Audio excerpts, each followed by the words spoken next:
സംസ്ഥാനത്ത് നിയമസഭാ തെരഞ്ഞെടുപ്പിനുള്ള നാമനിർദ്ദേശ പത്രികാ സമർപ്പണം പൂർത്തിയായിരിക്കുകയാണ്.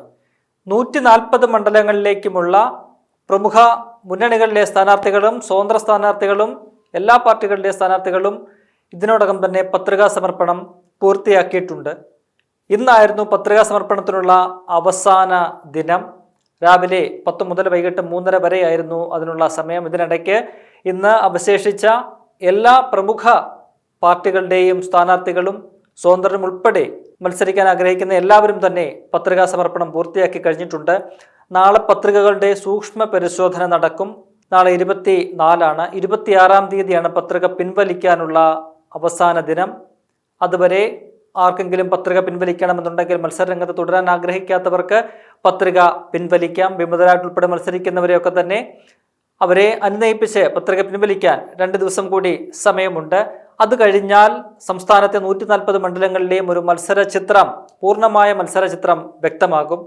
എന്തായാലും ഇന്ന് പത്രിക സമർപ്പണത്തിന്റെ അവസാന ദിനമായ ഇന്ന് പല പ്രമുഖരും പത്രിക സമർപ്പിച്ചു. അതിൽ ഏറെ ശ്രദ്ധേയമായിട്ടുള്ള 2 പത്രികാ സമർപ്പണങ്ങൾ നടന്നത് കണ്ണൂർ ജില്ലയിലാണ്. കണ്ണൂർ ജില്ലയിലെ CPM-ന്റെ കോട്ടകളായിട്ടുള്ള 2 മണ്ഡലങ്ങളിലെ പത്രികാ സമർപ്പണം കേരളം ഒരുപക്ഷെ ആകാംക്ഷയോടെ ഉറ്റുനോക്കിയെന്നാണ്. CPM-നെ വലിയ രീതിയിൽ തിരിച്ചടി നേരിടുന്ന ഒരു സംഭവമാണത്. CPM-ന് വരും നിയമസഭാ തെരഞ്ഞെടുപ്പിൽ ശക്തമായ തിരിച്ചടി ഉണ്ടാകാൻ സാധ്യതയുള്ള 2 മണ്ഡലങ്ങളിലെ പത്രികാ സമർപ്പണം ഇന്ന് നടന്നിട്ടുണ്ട്. ആ 2 മണ്ഡലങ്ങളിൽ ഒന്ന് പയ്യന്നൂരും മറ്റൊന്ന് തളിപ്പറമ്പുമാണ്. ഈ 2 മണ്ഡലങ്ങളുടെയും ഒരു തെരഞ്ഞെടുപ്പ് ചിത്രം നോക്കിക്കഴിഞ്ഞാൽ അത് CPM-ന്റെ പൊന്നാപുരം കോട്ടകളാണ്. തൊട്ടു മുൻപ് നടന്ന തെരഞ്ഞെടുപ്പിന്റെ കണക്കുകൾ നോക്കിയാൽ 2ഇടങ്ങളിലും മികച്ച ഭൂരിപക്ഷത്തിലാണ് CPM ജയിക്കുന്നത്. പ്രത്യേകിച്ചും പയ്യന്നൂരിൽ കഴിഞ്ഞ തവണ ഏതാണ്ട് 49,000-ലധികം വോട്ടുകളുടെ ഭൂരിപക്ഷമാണ് TA മസൂദൻ എന്ന് പറയുന്ന സിറ്റിംഗ് MLA-ക്ക് ലഭിച്ചത്. അദ്ദേഹം തന്നെയാണ് ഇത്തവണയും മത്സരിക്കുന്നത്. TA മസൂദന്റെ സ്ഥാനാർത്ഥിത്വം തന്നെയാണ് പാർട്ടിയിൽ പൊട്ടിത്തെറിക്ക് ഇടയാക്കിയത്. TA മസൂദിനെ വീണ്ടും സ്ഥാനാർത്ഥിയാക്കുന്നതിനെതിരെ പാർട്ടിയുടെ ജില്ലാ കമ്മിറ്റി അംഗമായിട്ടുള്ള V കുഞ്ഞികൃഷ്ണൻ ഗുരുതരമായ ചില വെളിപ്പെടുത്തലുകൾ നടത്തിക്കൊണ്ട് പാർട്ടിക്ക് പുറത്തു വരികയും അദ്ദേഹം അവിടെ സ്വതന്ത്രനായിട്ട് മത്സരിക്കാൻ തീരുമാനിക്കുകയുമായിരുന്നു. കഴിഞ്ഞ നിയമസഭാ തെരഞ്ഞെടുപ്പിൽ TA മസൂദിന്റെ തെരഞ്ഞെടുപ്പ് ഫണ്ടുമായി ബന്ധപ്പെട്ടുള്ള ചില ക്രമക്കേടുകൾ അദ്ദേഹം വെളിപ്പെടുത്തി. ഒപ്പം തന്നെ അവിടുത്തെ പാർട്ടി കമ്മിറ്റി ഓഫീസുമായി ബന്ധപ്പെട്ടുള്ള ചില ക്രമക്കേടുകൾ അദ്ദേഹം വെളിപ്പെടുത്തി. അത്തരത്തിൽ സാമ്പത്തിക തിരിമറികൾ, പാർട്ടിയുമായി ബന്ധപ്പെട്ട് പാർട്ടിയെ പ്രതിക്കൂട്ടിലാക്കുന്ന സാമ്പത്തിക തിരിമറികളുടെ തെളിവുകളാണ് കുഞ്ഞികൃഷ്ണൻ പുറത്തുവിട്ടത്.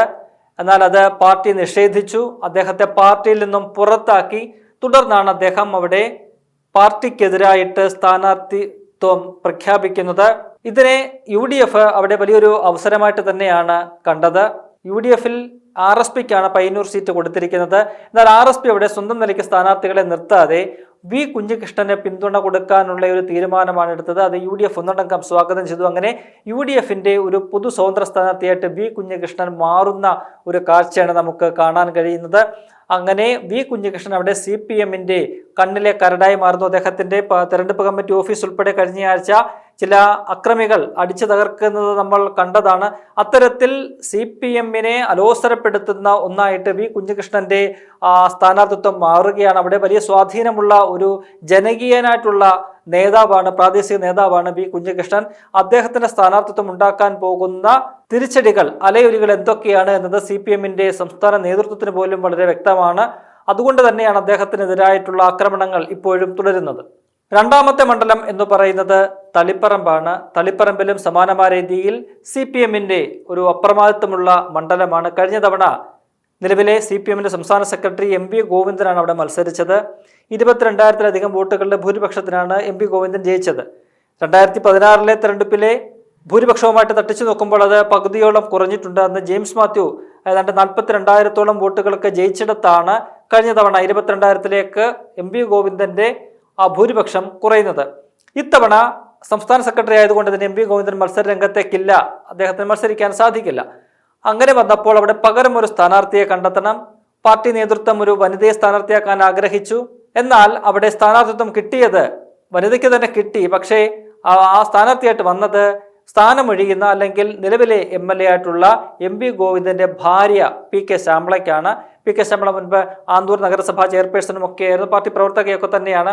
എന്നിരുന്നാലും മറ്റൊരു വനിതയെ പരിഗണിക്കാതെ PK ശ്യാമള തന്നെ അവിടെ സ്ഥാനാർത്ഥിയായിട്ട് വേണം എന്ന് ജില്ലാ സെക്രട്ടറി KK രാഗേഷ് ജില്ലാ സെക്രട്ടേറിയറ്റ് യോഗത്തിൽ നിർദ്ദേശം മുന്നോട്ട് വെച്ചു എന്ന വെളിപ്പെടുത്തൽ നടത്തിയത് ജില്ലാ സെക്രട്ടേറിയറ്റിലെ അംഗമായിരുന്ന TK ഗോവിന്ദൻ മാസ്റ്ററാണ്. അദ്ദേഹം ഈ വിഷയത്തിലുള്ള അതൃപ്തി പരസ്യമാക്കിക്കൊണ്ട് പാർട്ടിക്കെതിരെ രൂക്ഷമായ വിമർശനം ഉന്നയിച്ചുകൊണ്ട് കഴിഞ്ഞ ആഴ്ച അദ്ദേഹം വാർത്താ സമ്മേളനം നടത്തുകയും അങ്ങനെ അദ്ദേഹം സ്വന്തമായിട്ട് അവിടെ സ്ഥാനാർത്ഥിത്വം പ്രഖ്യാപിക്കുകയും ചെയ്യുന്ന ഒരു കാഴ്ച നമ്മൾ കണ്ടതാണ്. ഇത്തരത്തിൽ MV ഗോവിന്ദന്റെ ഭാര്യ അവിടെ സ്ഥാനാർത്ഥിയാക്കാനുള്ള ഒരു ഗൂഢാലോചന നടന്നു. ഒപ്പം തന്നെ പയ്യന്നൂരിൽ TA മഹസൂദിനെ വീണ്ടും സ്ഥാനാർത്ഥിയാക്കണം, ഇത്തരത്തിലുള്ള ഗുരുതരമായ ആരോപണങ്ങൾ ഉണ്ടായിട്ടും അത് പരിഗണിക്കാൻ പാർട്ടി തയ്യാറായില്ല. TA മഹസൂദിനെ തന്നെ വീണ്ടും സ്ഥാനാർത്ഥിയാക്കണം എന്നുള്ള നിർദ്ദേശം പാർട്ടിയുടെ ജില്ലാ സെക്രട്ടറി മുന്നോട്ട് വെച്ചു. താൻ ഉൾപ്പെടെ പലരും ഈ പറയുന്ന തളിപ്പറമ്പിലെ PK ശ്യാമളയുടെ സ്ഥാനാർത്ഥിത്വത്തിനെതിരെ രൂക്ഷ വിമർശനം ഉന്നയിച്ചു. ശക്തമായ എതിർപ്പുണ്ടായി. എന്നിട്ടും അതൊന്നും പരിഗണിക്കാതെ അതെല്ലാം അവഗണിച്ചുകൊണ്ട് PK ശ്യാമളയുടെ സ്ഥാനാർത്ഥിത്വവുമായിട്ട് മുന്നോട്ട് പോവുകയാണ് പാർട്ടി ചെയ്തത്.